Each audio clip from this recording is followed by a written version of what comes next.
Sebelum terjadi COVID, dunia ekonomi mengalami guncangan cukup besar di mana perilaku milenial dan zilenial yang saat ini usianya antara 10 sampai 23 tahunan, para teenager plus minus, dan kaum milenial yang usianya antara 23 sampai 40 tahunan mempunyai perilaku yang berbeda dengan generasi di atasnya, kaum generasi X dan baby boomer. Generasi milenial dan zilenial disebut generasi digital. Mereka ngacak-ngacak cara berbisnis kaum kolonial generasi di atas mereka. Generasi digital itu kejam. Mereka membunuh banyak hal. Yang dibunuh adalah apa yang generasi atasnya lakukan, mereka tidak lakukan lagi. Salah satunya yang dibunuh adalah perkantoran, jam kerja kantor, bentuk organisasi kantor dan usaha. Semua nggak seperti dulu lagi. Dunia bisnis terlalu formal, pakai absen misalnya, atau HRD-nya yang ketat, kecuali pabrik. Mereka nggak suka dan nggak mau melakukan itu. Pokoknya mereka mematikan dan merubah hal-hal yang disukai oleh orang tuanya. Misalnya lagi, perilaku suka traveling, juga suka bosenan, sehingga tempat tinggal sukanya pindah-pindah, kerjanya pindah-pindah, nggak baca buku tapi nonton,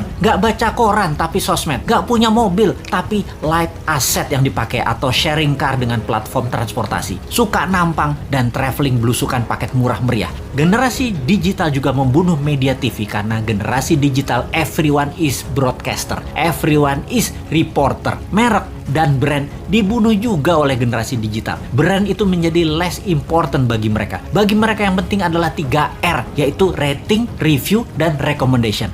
Lalu masuk masa COVID. Mendadak dunia bisnis menjadi harus digital. Tepatnya dipaksa menjadi digital. Dipaksa jualan lewat platform marketplace. Dipaksa jualan lewat iklan di sosmed.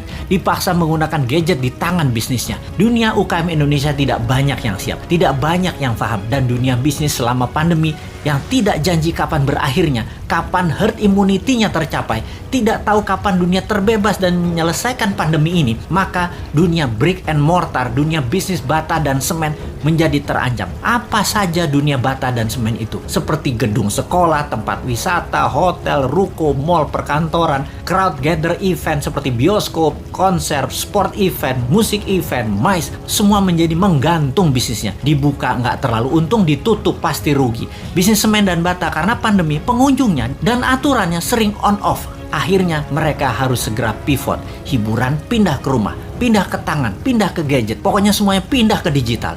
Inilah masa killing time bagi bisnis yang tidak bisa pindah ke digital. Bagi yang lambat beradaptasi, siap-siap gulung tikar. Catatan ya, COVID akan berada bersama kita selamanya. Pandemi biologi ini tidak akan selesai karena bisa saja bukan hanya virus ini mutan, namun virus lain lagi terjadi yang selama ini diam-diam saja, lalu terancam dengan adanya vaksin, maka mereka kemudian melakukan mutasi. Flu bisa menjadi virus yang mematikan, bisa saja terjadi. Ebola, SARS, AIDS, semua bisa bermutasi dengan vaksin di tubuh manusia. Siapa yang tahu?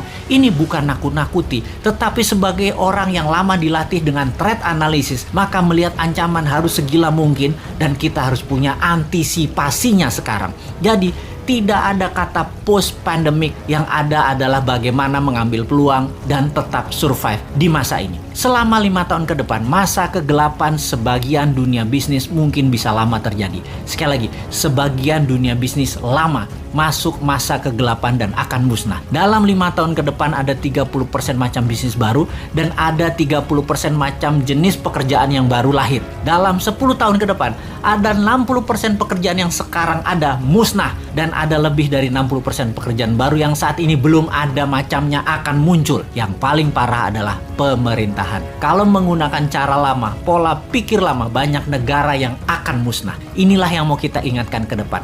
Pastikan calon pemimpin ke depan mengerti apa yang akan terjadi ke depannya nanti. Calon pemimpin ke depan harus punya tim yang solid dan berpengalaman dunia internasional. Calon pemimpin ke depan tidak hanya dia populer, tapi dia paham dan terbukti bisa menjadi pemimpin visioner dan leader yang tegas. Kalau dilihat di etalase saat ini yang akan memimpin ke depannya, masih banyak hal yang harus mereka buktikan. Seperti yang saat ini deh, ternyata di awalnya sangat bagus program kampanyenya, baik incumbent maupun penantangnya. Ketika keduanya bergabung dalam satu wadah, sama COVID aja keok. Sebelum COVID aja sesungguhnya sudah tren turunnya. Tambah COVID, jadi minus. Tambah lagi, kalau perang Tiongkok Amerika jilid 2 terjadi, bengek bernegaranya pasti. Tambah fakta lain lagi, yaitu perang biologi pandemi ini berkepanjangan. Kejet-kejet gejala stroke bernegaranya. Belum lagi, yang sejak 4 bulan yang lalu kita dengungkan, perang cuaca yang bisa membuat kelangkaan pangan terjadi. Wes ambiar bernegaranya kalau tidak bisa membuat antisipasinya. Jadi, kita ngeledekin incumbent, kita lanjut ngeledekin oposisi yang tidak memberikan solusinya.